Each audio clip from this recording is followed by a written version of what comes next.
Guys अगर आपका SBI का एटीएम कार्ड खो जाता है या चोरी हो जाता है और आप उसे इंस्टेंटली में बंद करना चाहते हो, ब्लॉक करना चाहते हो, तो किस तरीके से कैसे सिर्फ आप 1 मिनट में योनो ऐप के थ्रू आप अपने किसी भी एसबीआई के चोरी हुए एटीएम को या फिर खोए हुए एटीएम को इंस्टेंटली में कैसे ब्लॉक करोगे, आज की इस वीडियो में सिर्फ आप 1 मिनट में सीखोगे। ओके, वीडियो को एंड तक देखिएगा, विदाउट स्किप किए देखिएगा।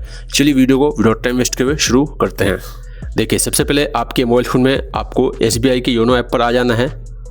और अगर आप एसबीआई के योनो ऐप में आप रजिस्टर नहीं हो तो सबसे पहले आपको रजिस्टर हो जाना। ओके, तभी जो है आप अपने किसी भी खोए हुए एटीएम को या फिर चोरी हुए एटीएम को ब्लॉक कर पाओगे। ओके, तो यहाँ पर आपको फिंगरप्रिंट टच करके या फिर आपको एमपिन नंबर डाल के लॉगिन हो जाना है। ओके, चलिए मैं फिंगरप्रिंट टच करके मैं लॉगिन हो जाता हूँ।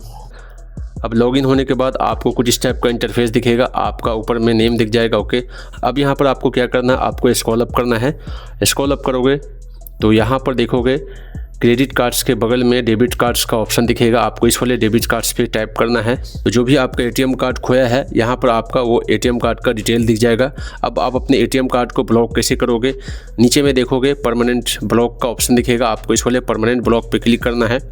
और यहाँ पर देखोगे नीचे में कन्फर्म का ऑप्शन दिखेगा, तो आपको कन्फर्म पे क्लिक कर लेना है और आपके रजिस्टर्ड नंबर पर OTP आएगा, उस OTP को आपको डाल लेना है और फिर सबमिट पे क्लिक कर देना है। तो आपका खोया हुआ एटीएम, चोरी हुआ एटीएम ब्लॉक हो जाएगा परमानेंटली। ओके, तो इस तरीके से गाइस सिर्फ आप 1 मिनट में एसबीआई के योनो ऐप के थ्रू आप अपने चोरी हुए एटीएम को या फिर खोए हुए एटीएम को ब्लॉक कर सकते हो। ओके।